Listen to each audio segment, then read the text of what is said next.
Angola Nzambe. Ouais, grave. Ouais, Mututu a fallu la minute fois à là. C'est pour une première fois au monde Congolais ont évolué en Kinshasa.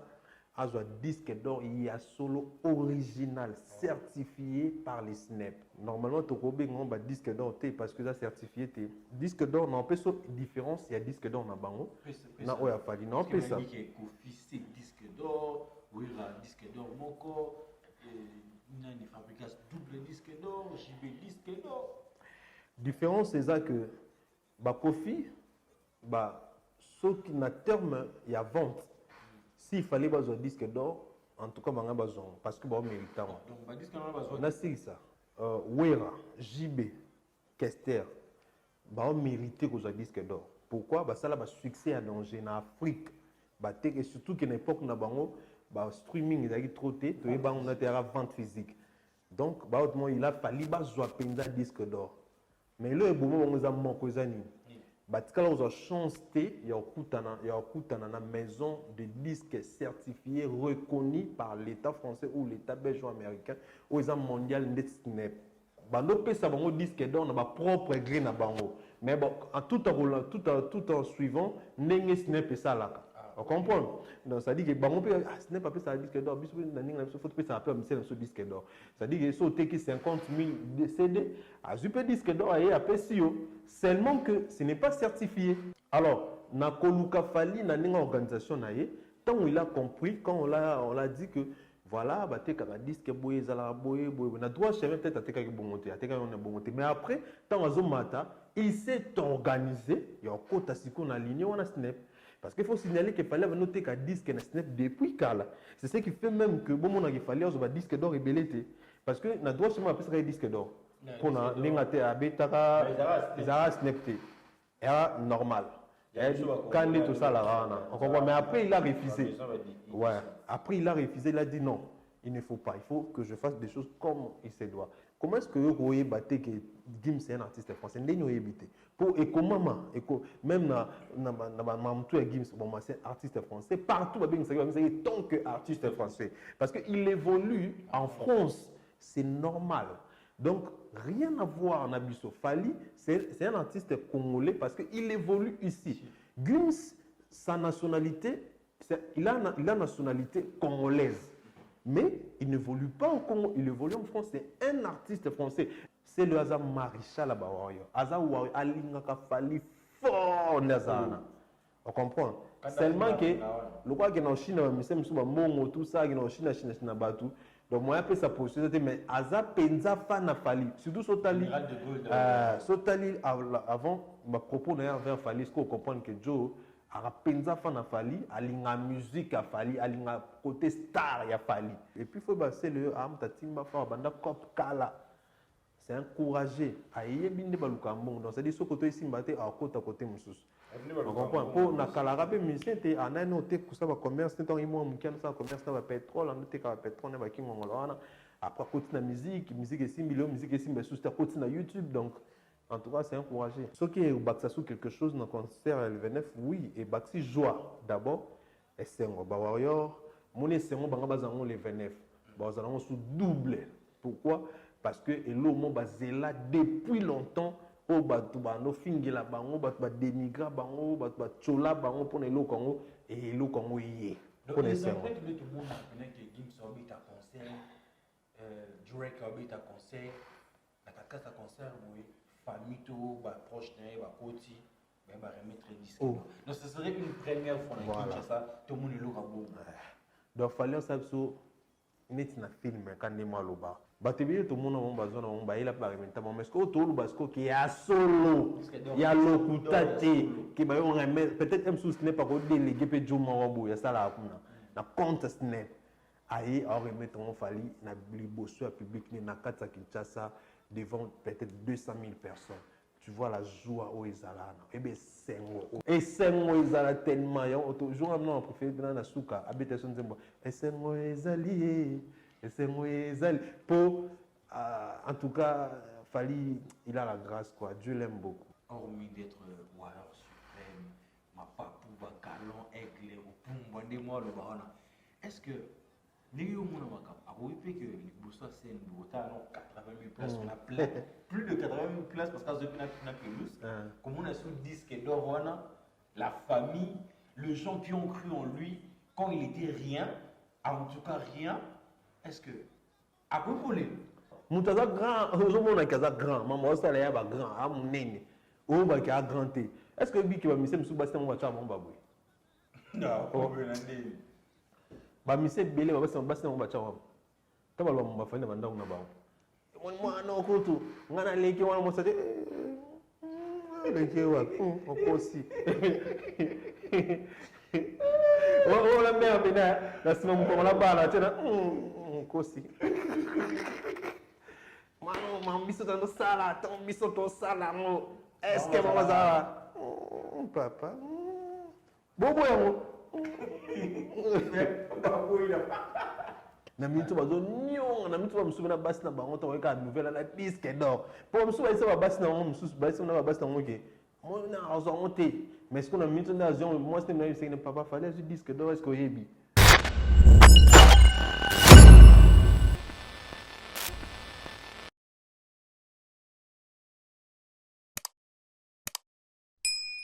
Bonsoir mesdames et messieurs, c'est pour moi un honneur, un réel plaisir de se tenir devant vos postes de téléviseurs, vos smartphones, votre PC pour présenter ce nouveau numéro de cette émission 100% actualité. En vrai dire, actualité, ça vraiment ma casse.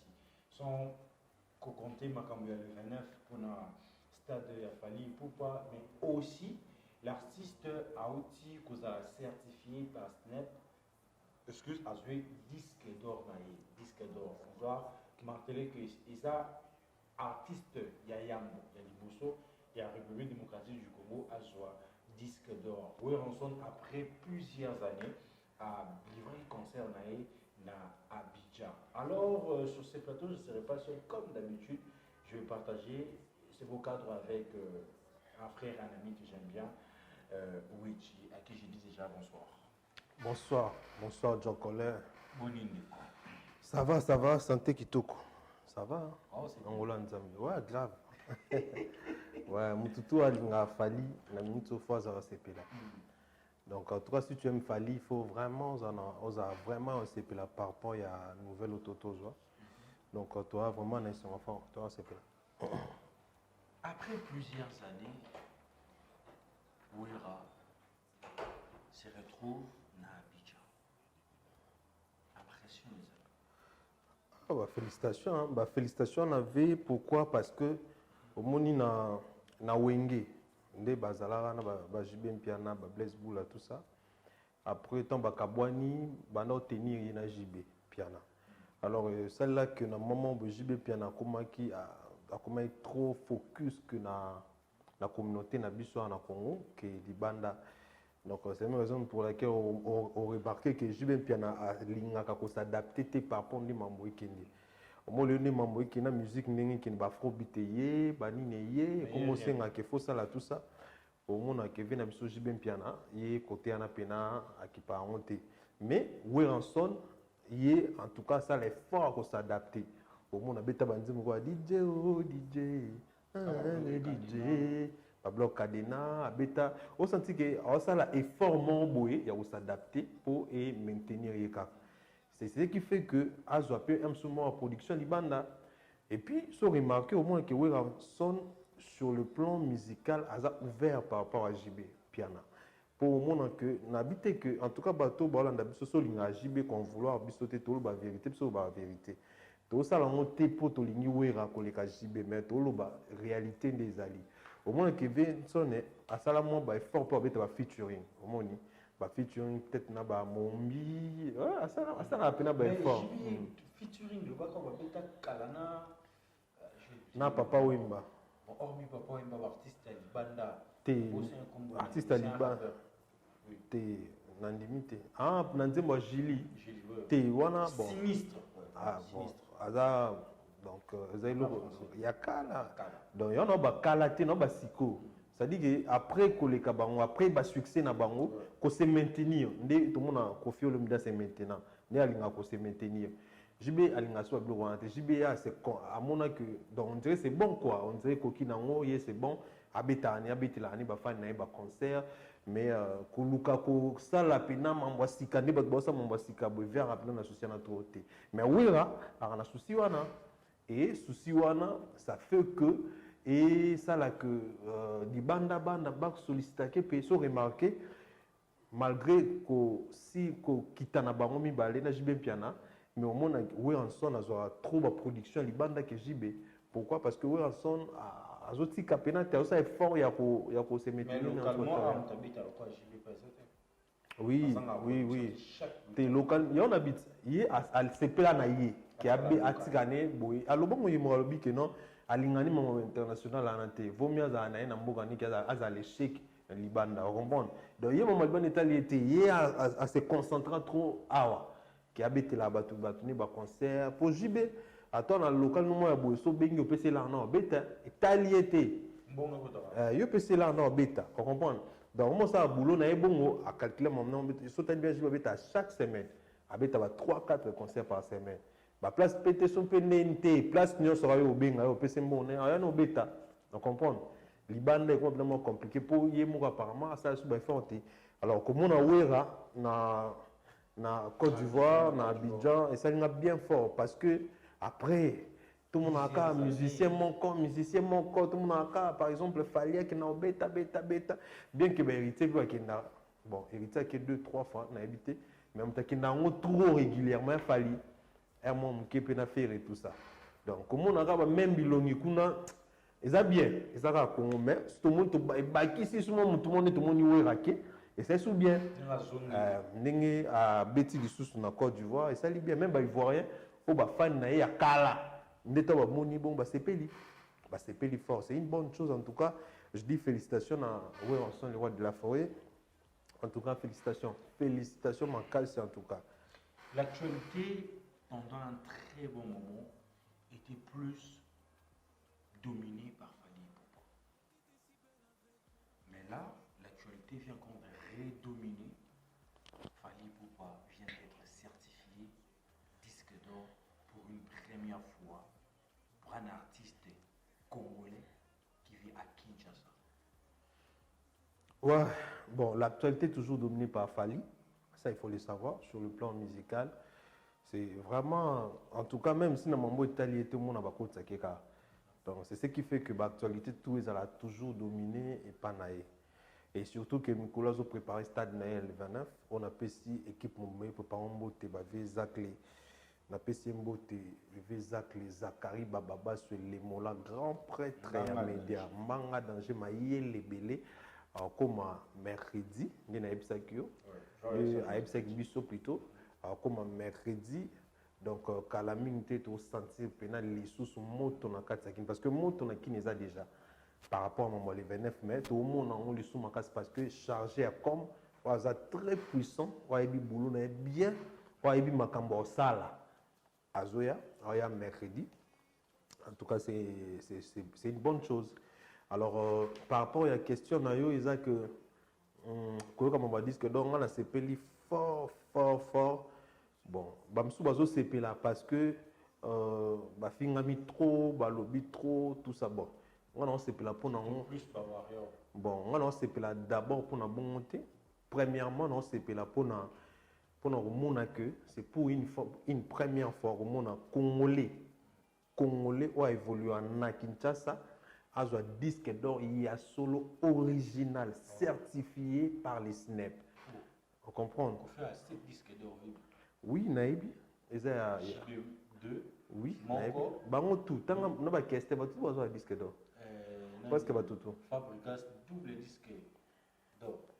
Oui, mais ils ont un disque d'or. Ils n'ont jamais certifié. Normalement, tu as un disque d'or parce que ça certifié.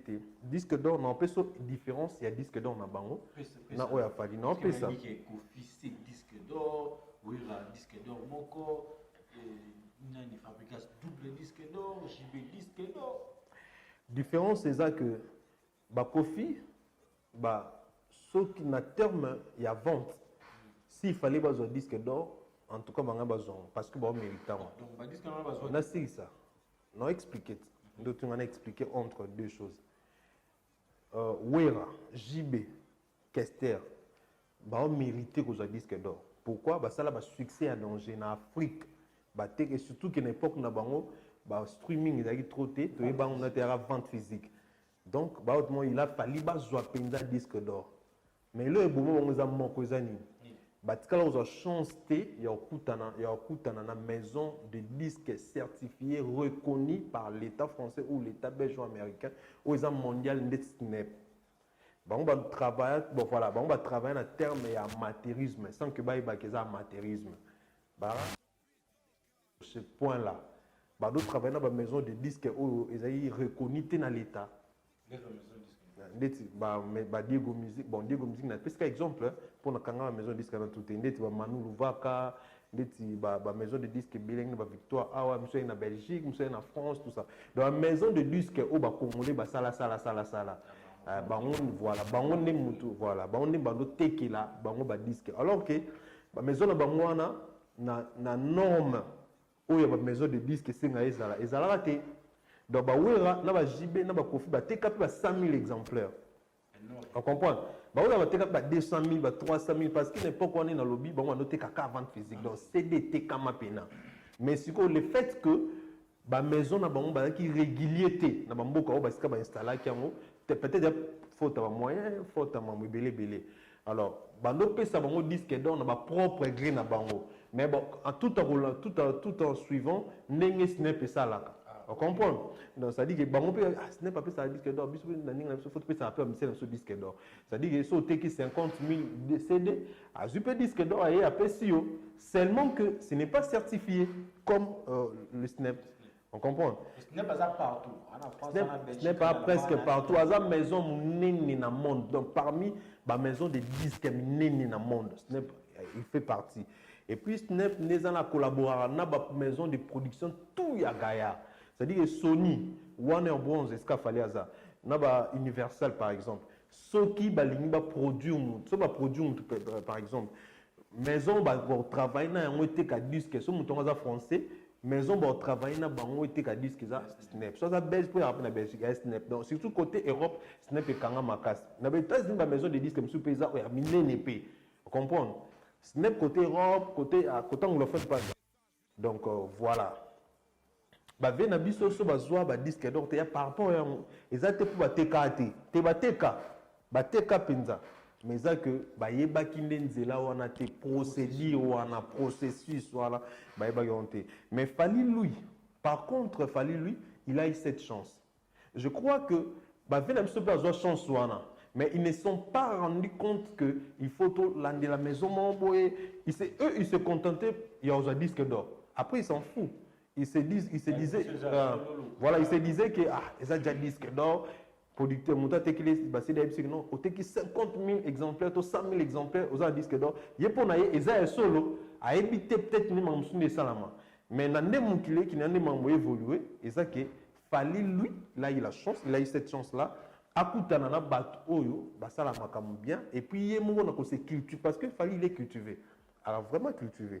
À ça la recherche, donc ça la recherche, il faut comprendre que ça la boy, ça boy. Et quand il a commencé son carrière solo, a préféré que Babylone connaisse dans la norme. À ça mon preuve année, sotali album a fallu aller bosso, droit chemin. Au monde que clip a un bon monteur, producteur avec David Monceau, mais au monde voilà, au monde clip naïe, et ça qui bien. C'est moi idée déjà. Je crois que tout le Congolais n'est pas quoi dans le camp clip a fallu. Tant qu'un clip générique a fallu n'est pas quoi dans des alara. Bicarbone et ni droit chemin hein. Au monde des alara. F Momboy qui il y a plein de toko clip à droit chemin générique. Au monde des alara. Donc tout le monde déjà à cette époque-là il était impressionné et au monde a clip wana. Clip toko Fali. Donc ça montre que Fali il avait déjà il demande c'est-à-dire à ce moment David Monceau venga penana pour ça la pena mamboy pour fallait quelqu'un de goût en fait et David Monceau comprenait que par rapport à talent artiste et il n'a pas tant notre travail bon on a pas moyen David Monceau alors na koluka fali na ninga organisation na ye tant il a compris quand on l'a dit que voilà batekaka disque boye ezalaka boye boye na droit chemin peut-être atekaki bongo te atekaki on bongo te mais après ntango azomata il s'est organisé ya okota sikoyo na ligne wana snap parce qu'il faut signaler qu'il fallait noter qu'un disque na snap depuis kala c'est ce qui fait même que bomona qu'il fallait azoba disque d'or ebelete parce que na droit chemin apesaka disque d'or mpona ndenge te abetaka ezalaka snap te era normal quand tout ça là, on comprend. Mais après, il a refusé. Ouais. Après, il a refusé. Il a dit non, il ne faut pas. Il faut que je fasse des choses comme il se doit. Alors voilà, il a commencé. Il y a ça là, bongo. Il y a un moment, il fallait avoir succès tout ça là. À nos disques d'or, parce que Azaki na à côté il na makamouya sol na logique ne mamouizala. Et puis bien il a fallu et ça que c'est pour lui que aujourd'hui le Congolais, les jeunes Congolais, tout le monde bazui pour ça penza ya ko sala makambo bien ya Hollanda pe ya ko taper ya Hollanda pe ya processus comment est-ce que ça la prendre en compte snap comment est-ce que ça la prendre en tekanze mon plateforme on comprend et bango tout balandi vana mais le comme un bon maître et un bon professeur il a l'acquis loco a reçu pe loco c'est-à-dire qu'il a l'acquis sur snap a zupe disque d'or certifié pour la première fois. Na snap wana musicien congolais. Voilà. Na snap wana batia comme Chris Brown, il y a Chris Brown, batia Beyoncé, batia section d'assaut, il y a Booba, il y a Johnny Hallyday, il y a Yannick Noah. Disque d'or na ba moi autonami oyo. Na moni Tiakola, na moni Drake. Yo na ba batwana nyonso. Nde komo na ngweza, nde pe komo faliza. Et siko exceptionnalité a faliza que il est congolais. C'est un artiste qui évolue ici. Bachako là, c'est bon parce qu'il évolue là-bas. Toujours comparé Gims ça congolais. A changé la nationalité mais évolue à la nation congolaise. Bon, pour na bato ndeti par exemple, bato bakota na ignorance wana, balanda mamo bato baloba ke Guillaume, Gims tout ça. Gims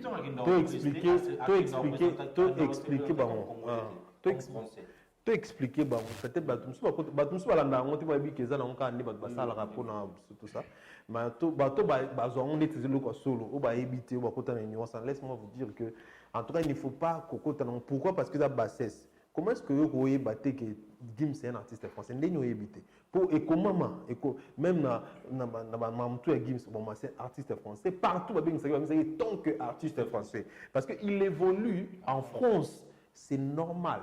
Donc, rien à voir en Abisso. Fali, c'est un artiste congolais parce qu'il évolue ici. Gims, sa nationalité, il a une nationalité congolaise. Mais il n'évolue pas au Congo, il évolue en France. C'est un artiste français. Un des joueurs à balle, il y a football, il a changé de nationalité. Ou bien joueur français a évolué en France. Mais à changer de nationalité, comme français a évolué en France. Il y a bien joueur français, il y a bien joueur congolais. Au bien joueur français, donc c'est Bongo Nenimona Fali.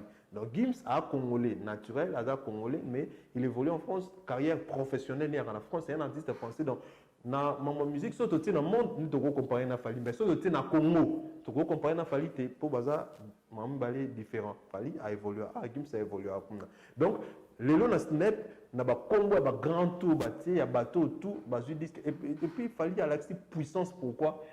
En Afrique, par exemple, en Afrique, dans le Congo, tu as une maison de disques mon beauté à Mounene, où ils ont africain, puis ça a dit exact. Ce qu'il fallait, à un disque dans na poto, na France, s'il vous plaît. Était Camille, et Afrique était Camille na poto. Parce que ce que tu as snap, peut-être dans un cas là. On comprend. Si tu as un snap pour la Côte d'Ivoire, on a snap et ça là. So peut-être na Brazza, bisiko neti auto babalinga là tout ça, na Angola, mais fallait avoir des disques peut-être on a des disques de diamants. Donc 50 000 ça mina. Voilà, na France, ming na France, na Belgique, na pays européen.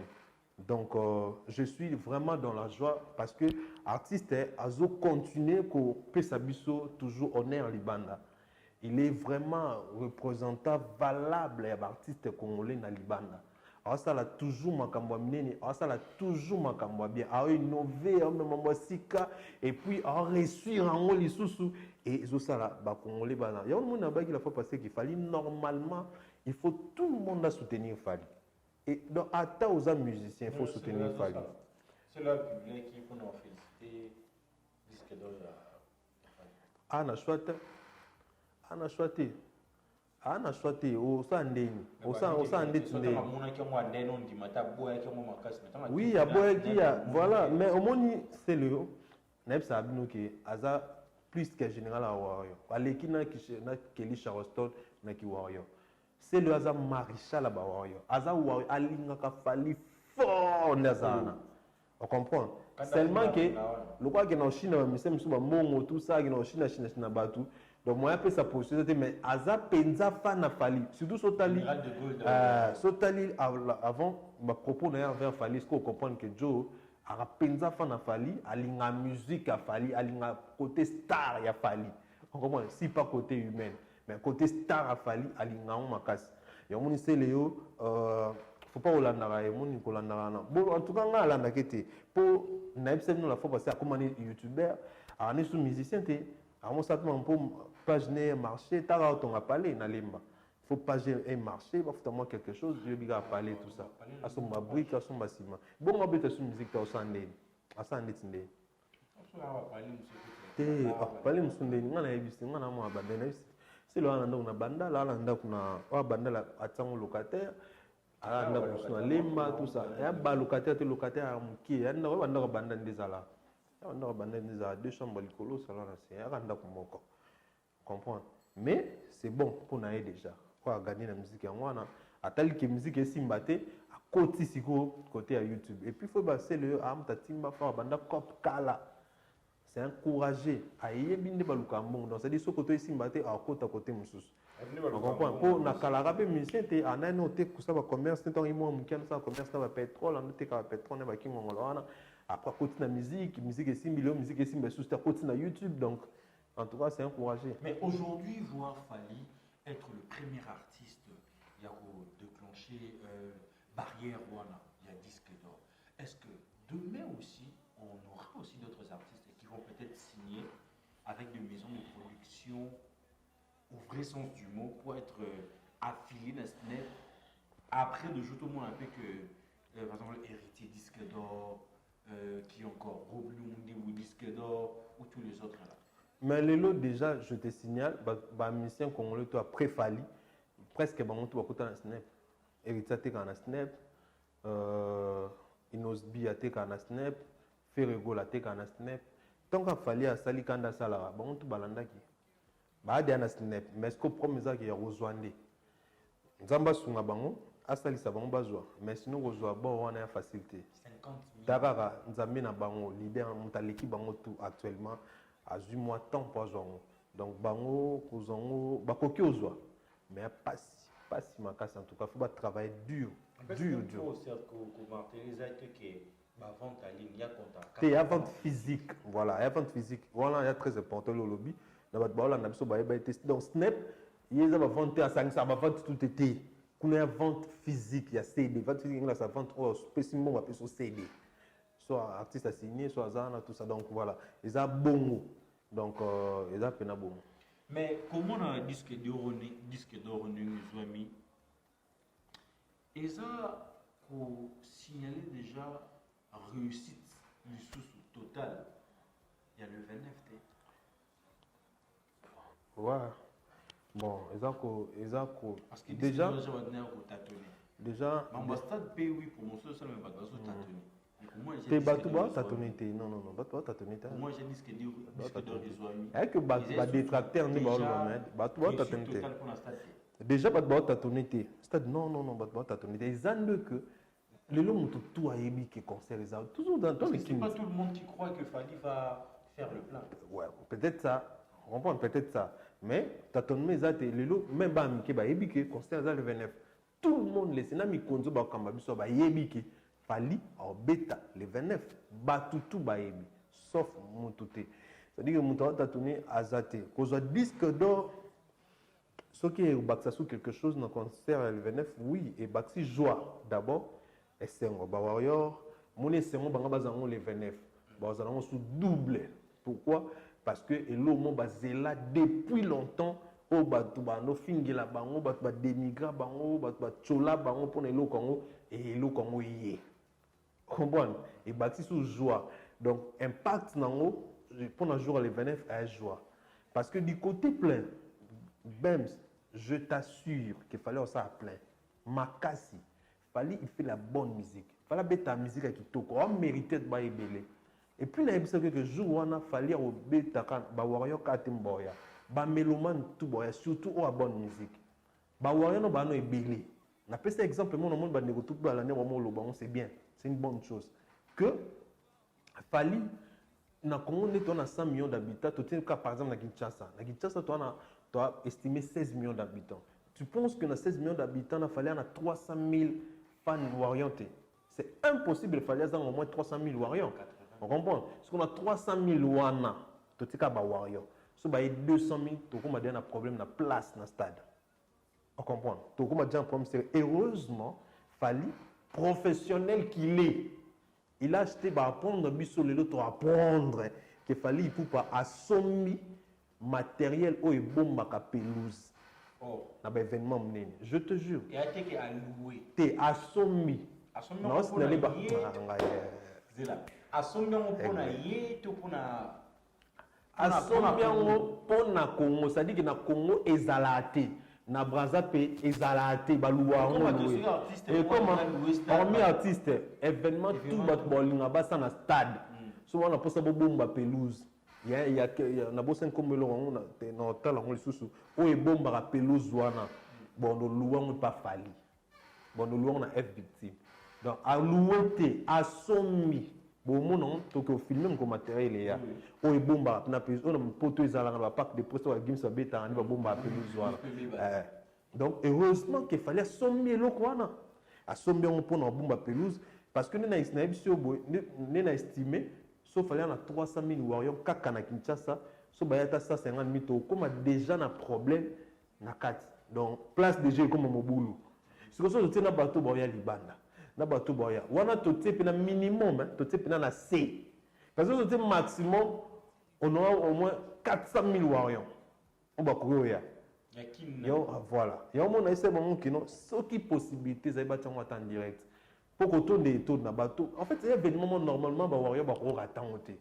Même ba warrior ba ya te pour na ba problème peut-être il y a ba santé, topé il y a musala. En tout cas, faut battre de loin parce que c'est événement de l'année, événement on a to zoaté. On a ba warrior, non ba zoaté. Parce qu'on comprend, les événements il y a néné. Donc sur ce côté-là, disque d'or et au bac ça joie. Joie au il y a un ce jour en belle son sport 4 avec lamba connaissez tout le monde connaît que Gims Orbit à concert Durek Orbit à concert la carte à concert oui famille tout ba proche né ba côté mais ba remettre disque donc ce serait une première fois que ça tout le monde est là donc fallait ça sur net na film quand ne moi loba c'est-à-dire tout le monde a un PDG ça là on va Kofi ça va JB va remettre ba on a scène va remettre ba Kofi on a le bas il y a on a le bas na si ça idée non répondre vraiment question non batebi tout le monde on besoin on va il a pas remettre mais est-ce que tout le bas qu'il y a solo il y a lokutate qui va on remettre peut-être même sous n'est pas ko délégué pe Joe Morobo il y a ça là na compte snap aïe on remettre on fali na liboso public ni na kata Kinshasa devant peut-être 200 000 personnes. Tu vois la joie au Ezalana. Eh bien, c'est un Ezalana joue mon boy, muta silis. C'est-à-dire le conseil c'est doit boyo bima. De mon nom, joue en Ezalana. Donc, déjà fallait à trop professionnel en respect à timing. Moi, habite attends, c'est à tabac qui déjà conseil mon ban à boya fois si ça va. On comprend. Mais ce que maintenant aussi ça va, c'est-à-dire que joie na ça na ba maman ba robo ça nous on na bana. Et c'est moi ils tellement toujours non préféré dans la souka habitation nzembo et c'est moi alliés et c'est moi alliés pour en tout cas Fally il a la grâce quoi Dieu l'aime beaucoup mais voir tout ce qui va se produire ce jour-là hormis d'être warrior suprême ma papou bakalon aigle ou pumba de moi le barona est-ce que Néo Mounamaka a repéré que les Boursois c'est une beauté à 80 000 places, on a plein, plus de 80 000 places parce que depuis la pelouse, comme on a sous disque d'or, la famille, les gens qui ont cru en lui quand il était rien, en tout cas rien, est-ce que, à quoi pour les ah ouais, normalement, ils allaient émotionner, mais après ça dépend de chacun, tu vois. En tout cas, bamsu exprime émotion na bango na ganga, bamsu exprime bango na sauter, bamsu exprime bango na joie de pleurs, na larme de joie. Hein, moi miso esengo. Bamsu exprime bango peut-être na dans a komi boaka peut-être na public ne demone école na sala nda exprime joie na e, a mi boaka trop souvent na public. Mais il a fallu jouer entre ebita mon buto, am taba surprise. Position e bana te to ebité à exprimer joie na ndeni mais pour na bato balilaka pour na ko exprimer émotion suka. En tout cas, sauf fallait na genre wana oh lila chou wana. Parce que mona comment est-ce que ba congolais balingaka e. Mona comment est-ce que Afrique elinga, comment est-ce que nzamba tomboli. MC Moro tia za kwa podium mwana oza émotionné fort bien que ça la ngo déjà na mboka mipaya mais na mboka na Moro ndi na ne maman Bobila de Alobaki mboka nous za kwa maman na yo. On est mieux que chez soi. On comprend. Donc, ça, ils ont la grave. Ils ont la grave. En tout cas, voilà quoi. Après voir tout ce qu'il fallait en train de faire, il n'y a plus de barre à mettre encore pour qu'il puisse rouler Camo. Est-ce qu'il faut attendre qu'il faille attirer la musique pour accepter qu'il est en train de représenter banalement la République ou bien il est en train de montrer vraiment le chemin comme il se doit? Est-ce qu'il faut oser la cacatica musique? Moi, je pense que... Il y a soutenir enfin que il faut qu'on appelle non, moi je pense que ils allaient bien qu'on rende hommage tant aux vivants. Au moni biso wa Congolais surtout longoli kaka motema mabeto en tout cas yasika. En tout cas surtout longoli lokwana mutu nyonso. En tout cas, on rend hommage à Fali. Surtout, bato balinga musique, topé ba musicien. Au moni Fali ndazabo. Normalement, ne loko ça na martyr. So ba musicien ba rapna bien. Ba ko dédicacer pe na banzemu na bango pour ne loko sali na martyr. To pona ndinga zu disque d'or wana snap. To ba ko sali pe nzemu pour na ko encourager ka. Parce que c'est lui qui tient les bâtons pour le moment. On a vu ça aux États-Unis. Donc Michael Jackson en a régné. Vous comprenez? Presque même les musiciens, tout le monde reconnaître la grandeur. Bon, si vous avez bon, au moins, il faut reconnaître quand même la grandeur. Alors ça a bien. Quand vous avez un musicien, ça va bien. Alors ça a tout bien. Déjà, mon tour là, c'est déjà une bonne chose. Vous comprenez? Mais après, oh non, tout ça, fallait comment conditionner à bêta martyr. Non, faut bêta martyr pour ton nima, faut bêta. Et après on a bon peut-être qu'il a chapé martyr. Toto la martyr. Ah toto la moi. Il peut se quoi ça nombre condition que beaucoup bêta va conserver $2000 na Tchad. Que pour n'andi mabino que bolekinga que pour lekinga passer. Pour n'andi mabino peut vous avoir grand. Que boya pena ba grand.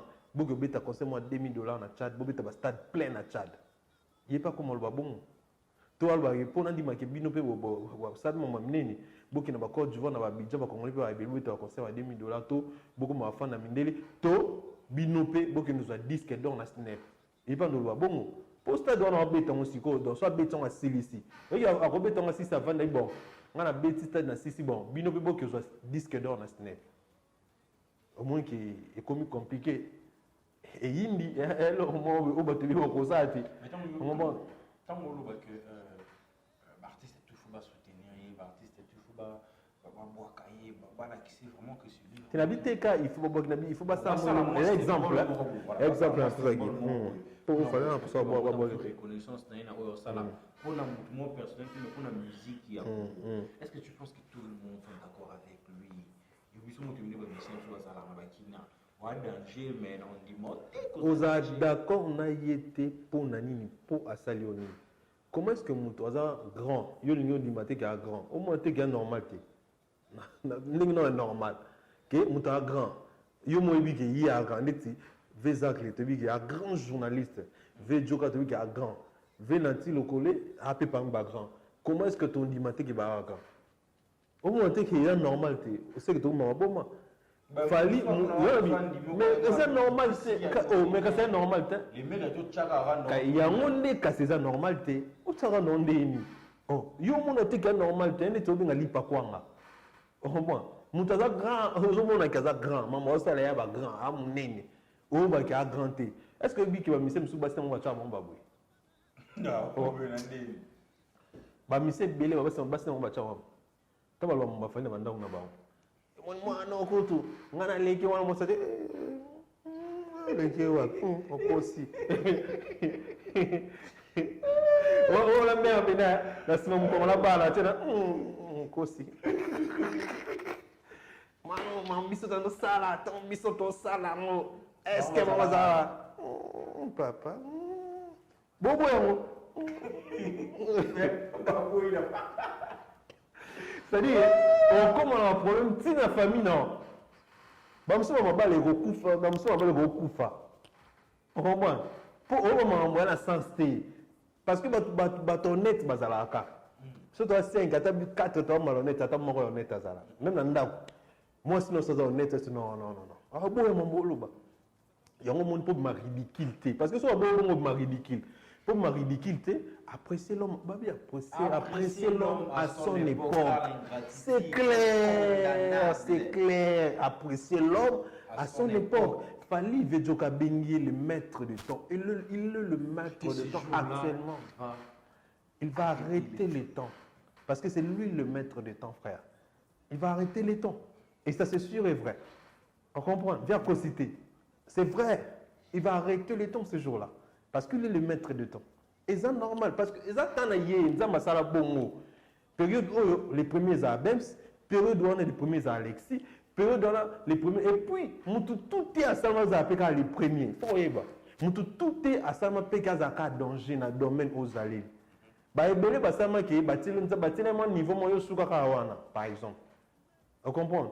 Donc, il faut qu'on apprécie, il faut qu'on amote Mamalamu.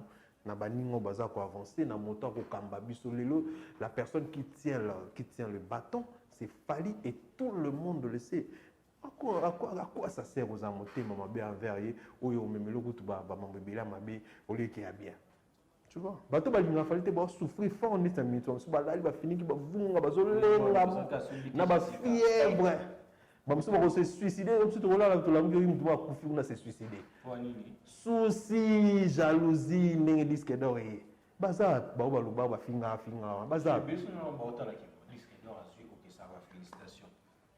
baza na minute bazo nyonga na minute ba musu na basi na bango to ka nouvelle na disque d'or pour musu ba isa ba basi na musu ba isa na ba basi na ngoke mo na azo ngote mais ce qu'on a minute na azo moi c'est na c'est papa fallait ce disque d'or est-ce que yebi alors j'ai fait à moi c'est au moins donc pour ne pas arriver là en tout cas il faut ramener malade parce que c'est comme ça pour souffrir fallait comprendre le quoi il fallait les kabatou tout pour na mambo abiso za motema on doit jaloux so mninga so miketch o ka passe à ce moment ba passe so motema zo ba choc trop et armabe au sacrifice cardiaque au kufi wa jalousie na soni tant comme on a mboka ba wa yo ye pour kufi po ani o na kufi po na ki jaloux envers Fally au moins te ki ba osiko bon dénigrer fond dans le monde dans malgré te des alaté. Voilà, les amis, c'est 100% actualité. Nous sommes déjà presque à la fin de notre entretien, je l'ai dit. Et je le répète toujours, si vous aimez ce que nous sommes en train de faire, la meilleure façon de nous pousser encore d'aller de l'avant, c'est de vous abonner, c'est de partager le lien, c'est d'aller follow notre page Facebook. Nous sommes déjà à 19 000. Si tu commences à moi, week-end, tu m'as 20 000.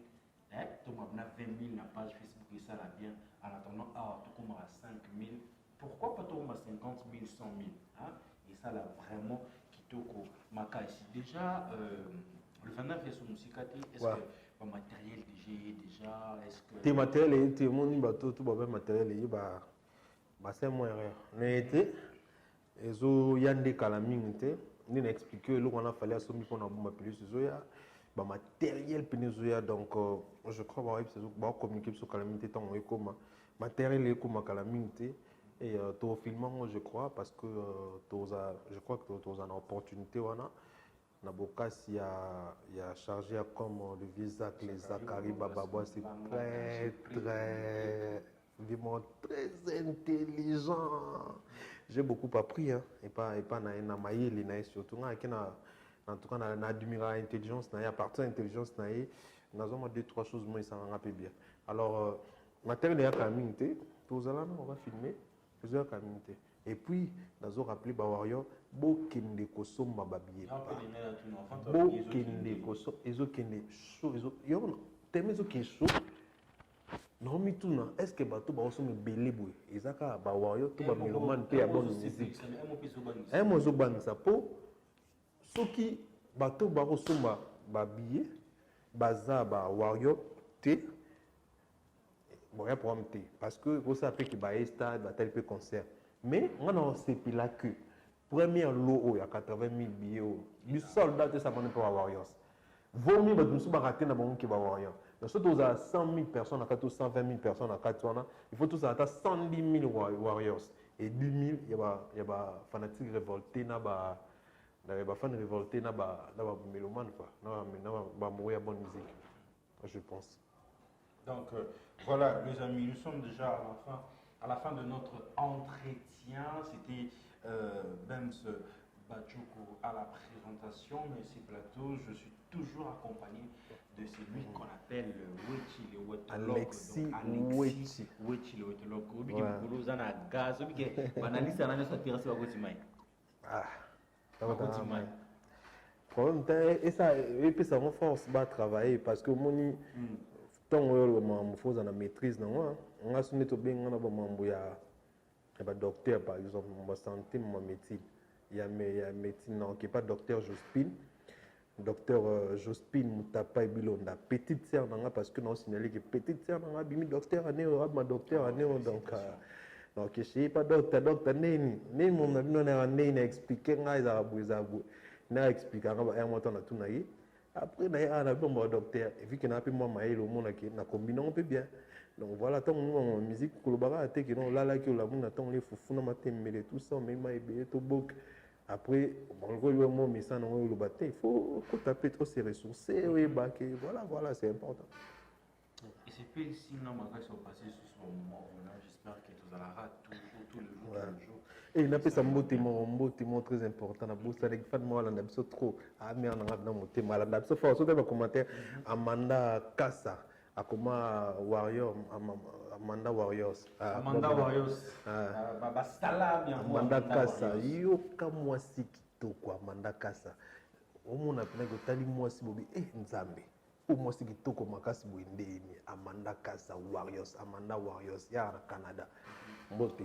Voilà, nous sommes à la fin de cet entretien. Voilà, je le répète, abonnez-vous massivement sur notre chaîne YouTube. Écrivez-nous, appelez-nous. En tout cas, nous sommes là et je crois que vous avez déjà l'actualité et tout. Et on va encore se retrouver demain avec Wiki pour plus d'informations. On fait de gros big up à toi, le vieux Zach. Donc, rien ma petite nom t'en prie, ça toujours. C'est la nation que je joue en stade. Donc, j'ai été les mains. Donc, c'est la plus Tijuana.